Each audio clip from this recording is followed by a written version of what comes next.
Alright guys, we're checking out this 68 Mustang.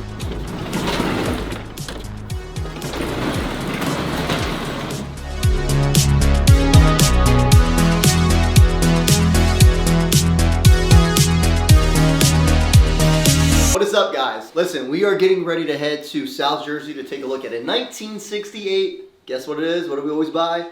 Ford Mustang. Hopefully we buy the car, we'll get it up on our trailer, take it home, make some money on it. I already got a buyer lined up for it. We'll see when we get there. Let's go. All right, we're with Steve here. He's the owner of the 1968 Ford Mustang.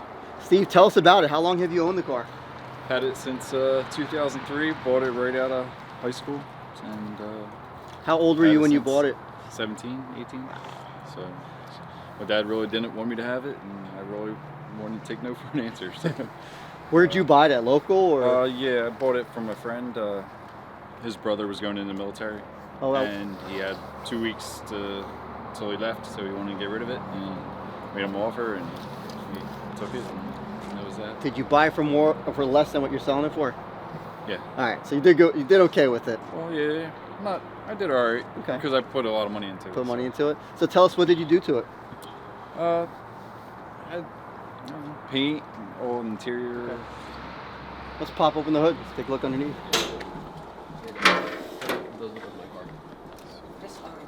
That's originally a C code. Some of the parts and stuff. Okay. And this is a 289? Yes, 289. It's a two-owner. It was his grandfather actually bought it, so it's. Okay, so I bought it from him, so I'm second owner for it. So it was grandfather's car. It went to his grandson who went in the military, who was your friend's brother. Yeah. You bought it. Okay, so technically you're the second owner of it. Yeah. Which is cool. You want to go and fire it up for us? Engine, transmission's original to the car? Yeah. As far as I know. Okay. Carb's a little rich, so. Yeah, I read that. Yep.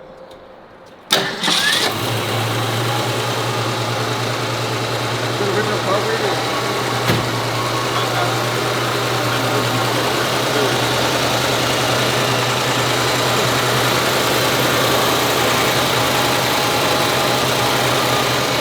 Got an upgraded radiator in it.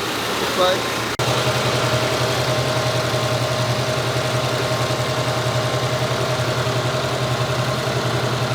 What kind of bodywork did you do to it when you painted it? It had, I have pictures, but it had the driver's side, it had just like one little, right here, I'll show you. This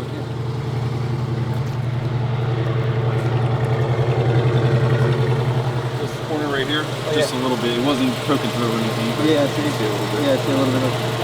That's all I had. Which is not bad on the whole car. Take a look at the inside. Door panels are decent. It needs a headliner, it looks like. Headliner okay. Has to be installed. Okay. You know how to install these, right? What's that? You know how to install these? Install what? The headliners. Are you familiar with them? I don't. Yeah. So on some of these Mustangs, the windshield's got to come out. Yeah. Like 66, I believe 65, the windshield's got to come out. I'm not sure about this car if it has to come out or not. Yeah. Usually the early models ones you do. Okay. You don't happen to have the Marty report on it, do you? The what? The Marty report. It shows the options of the car when it first, was delivered from the manufacturer. I have a book that has. Yeah, that's cool. Can we see that? The book and the pictures? Yeah. So the carb has to be. The carb has to be adjusted on it. Yeah. I guess the startup on it. What did the startups real rough? Well, in the real cold weather, yeah. When it's nicer out, it starts really nice. What do you usually spray? Some carb cleaner in it? No, I don't use anything. And it starts up? Yeah. Okay, so it just runs real rich at first? It's just, it likes like being higher RPMs and stuff. Okay. Like down low, it kind of backfires. Okay. And it's real hesitant, but once you get up to high, it flies. Okay. So it's running too rich. Here. Okay. And you have those pictures of when you first got it? Yeah. Let's take a look at those pictures.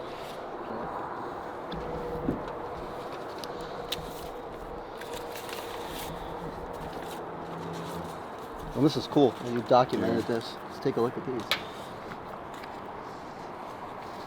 It's been garage kept since I painted it and everything. Okay, so you had a garage kept for the last 20 years? Yeah.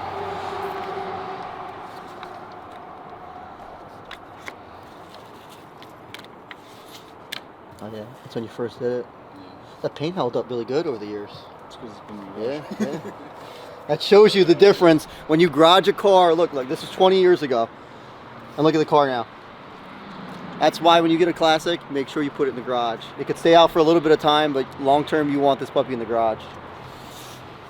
Yeah. But yeah, that's the spot. Which the rest of the body's solid. Well, sir, we have a deal. Let's shake my hand, and I appreciate your business. Yeah. The car is let it go, man. a solid car. I know it means a lot to you. What my job is, I'm going to throw this on our Instagram, and then I'm going to throw it up on our YouTube channel. We're going to get a good home for this. We ship a lot of cars to California, so we might ship this out west. Hopefully we get somebody that's going to want to use this as a daily driver, appreciate it, or drive it for the weekends. This way more. Yep, now go straight.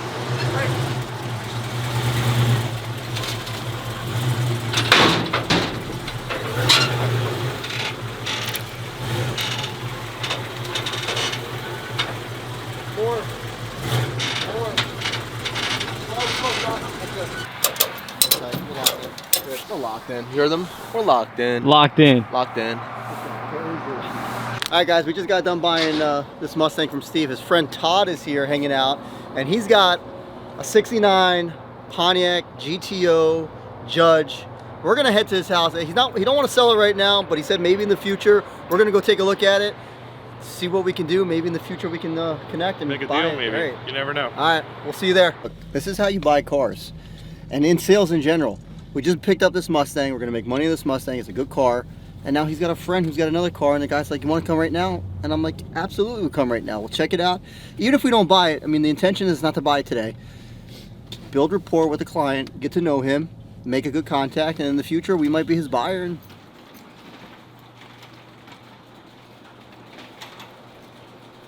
all right, guys, we are here with Todd. We are taking a look at his 1969 GTO, the Judge. Take a look at it.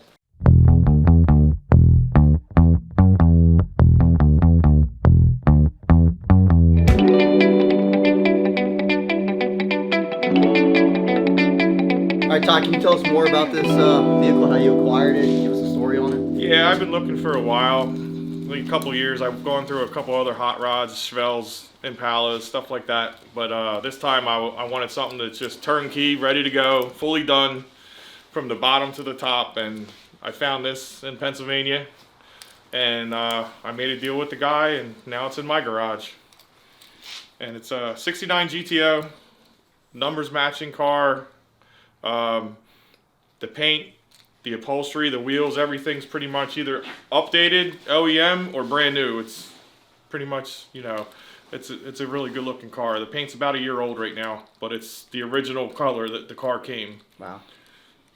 A funny story with this car is that this was actually a local client to my shop, and I almost bought this car and you got there before me. Yeah. Which is pretty cool. So hopefully showed up with my friend's trailer and said load it up. Hopefully in the future we can make a deal on this car. Yeah.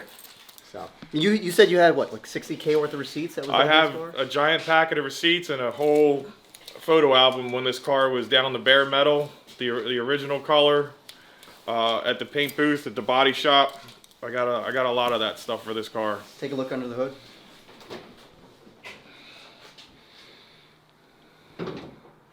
Now that's the original motor. Original motor. So original motor. That's stamped right there on the block. Cool. And this frame is impeccable. Holy moly.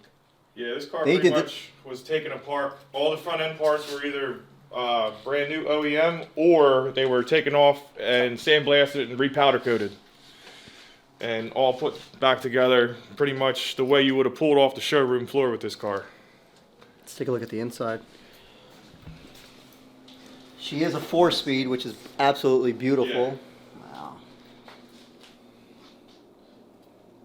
Now, is there a reason you got into Pontiacs, or? I'm a GM guy. It's pretty much, this is the same as a Chevelle. I'm a Chevelle guy, but you know, they're way more expensive in this condition. But this is just a gorgeous car to begin with. I like fell in love as soon as I saw it for the first time. Oh, sorry guys, that's my fault. Oh, whoa, whoa, whoa! Don't hurt me now. Yeah. I'm just here to buy the car. We're not here to get hurt. Yeah, here we have about 1.5 pounds of receipts. It's a PHS documented car. No. And I have a copy of the original window sticker. I don't have the original. So our viewers who don't know what PHS is, can you explain that? Do you have any idea what that is? It's the Pontiac. It's the way you document a Pontiac. It's I'll actually I'll pull the packet out. It's a little more easy. It's a little easier to explain that way. Basically, it's like having a Marty report. If you got Ford guys are familiar with the Marty report, you get all the stats on it, production numbers, when the car was made, what's the options. For Pontiac, they have a similar one. Like this is the from the dealer. This is the copy of the dealership from back in 68, 9. Let's see, 69, not 68. Yeah, here it is. You can check out all the options with it, what it was ordered with. This is awesome. This is great to have. And then I have the double-sided PHS document packet, which is it's almost like that, but What's it goes the PHS into more. stand for? Was it Pontiac Historical Society Yes. or something like that? Yes. Yeah, and then it's just a ton of receipts from everything that was ever done, touched on this car. If we can't come up with a deal, I have thousands upon thousands of clients that call us every day for cars like this. I mean, this outside in the daylight is amazing. I couldn't believe how good the paint was. Yeah. This is why I love this job. You see, like the passion that you have for cars, the passion you have. I mean, that was your Mustang for 20 years. Like, man. come on. Yeah. That's not like.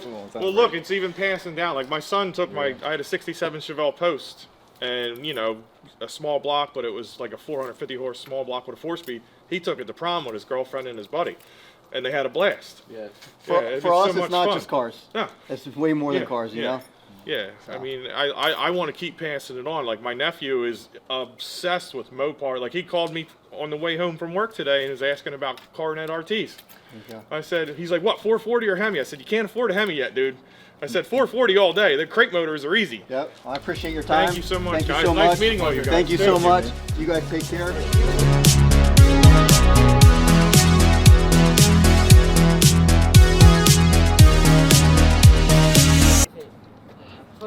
We at Gets. Because, you know, we're about to get this food in my stomach. Come on. That's such a knee slapper. That was a knee slapper. This is Essential Jersey Diner. Jizzy. This is New Jersey Diners for you. Love them. Can you pass me the salt, please? Why you got the heavy jacket on inside? Because I'm cold. So what did you think about the Mustang we bought? I really like the color. You know what I love about it? My favorite part? It's got the two front headlights and then it's got the little grill lights and it kind of looks like a GT. Oh, I did access that, yeah. That You know what? nice. You know what would be cool? We'll pull Marty report on it, and if it comes back as a GT, that would be awesome. That would be a score. The thing is, when you're buying these Mustangs, anything from 67 and up, you can pull what's called a Marty report. It's owned by Kevin Marty. He's a historian that does all Ford stuff, and he's got records from everything. You can see the production numbers on the car. You can see what options came with the car. So my recommendation is if you're ever trying to buy a Mustang and it's older than a 67, is to go on MartyReport.com, pull the Kevin Marty report, see what the car is before you sell it, because you might have a super rare one.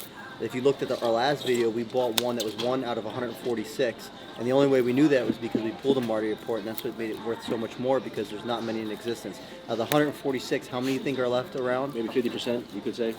Not even. That's being generous. No, because those cars are abused. It's more than being generous. It's what, 70% less? I found 2 other ones in the U.S. So there's 2 other ones listed in the U.S. for that 69 that we bought, and we have ours, and then maybe let's say there's another 10 that are hidden somewhere. There's not a lot. There's probably less than 10. You guys need anything? Another diet? Please, and can we get a little bit of, like, a thick side of lemons? All right, guys. Earlier I said I was eating healthy, and I was just gonna eat the shake. We got a little hungry, so we got some grilled chicken and we got some broccoli. I'm still eating healthy, but I shouldn't eat for the rest of the night. But say a prayer. we're just doing what we gotta do. This one's your Go ahead, Andrew. You pray for us. Let's pray and eat. Alright. Thank you, God, for this food. Bless it. Thank you for providing it. I ask you to be nourishment to our bodies. And I ask that you just bless our day and a safe drive home. In Jesus' name I pray. Amen. So good. Thank you. Oh, yo, the Mets. Look at that, the New York Mets, yo. What's this?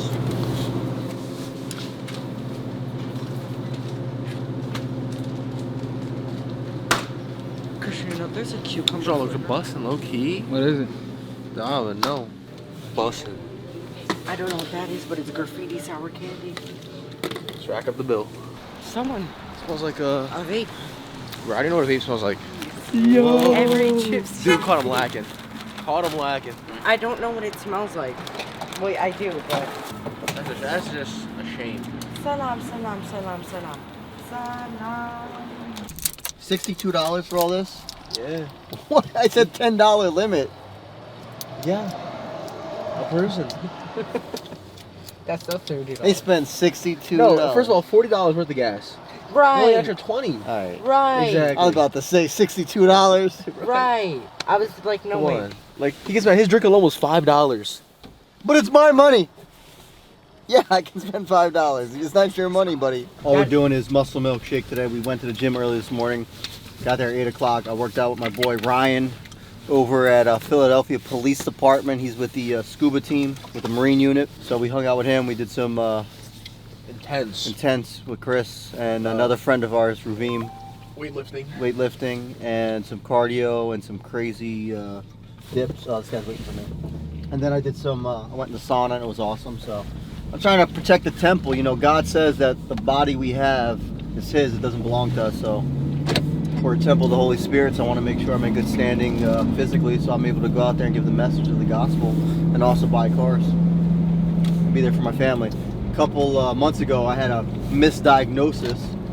The doctor said I had like 2 years to live and said my heart was completely done, and they made a mistake on the report and I'm good to go. But that was a wake-up call for me. And basically, it was God's way of telling me I need to get my act together. Down one. Or you can feed it through. Hold on.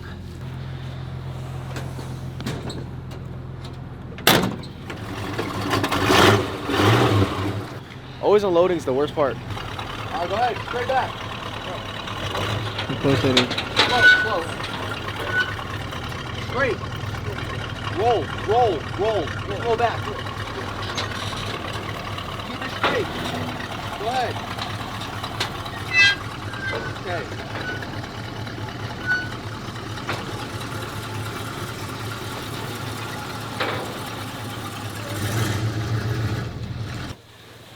All right, guys, we're back at the shop. We got the 68 getting ready to be put on the lift for tomorrow. Happy to have it back. It was a long day today. We left around 3 o'clock. It's 10:30 right now. We are exhausted. We're so happy this day is over. If you like this video, do me a favor. Hit the like button. Hit the subscribe button. Every week we'll have new cars for you. We need you. Please join our channel. Thank you. We love you. Later.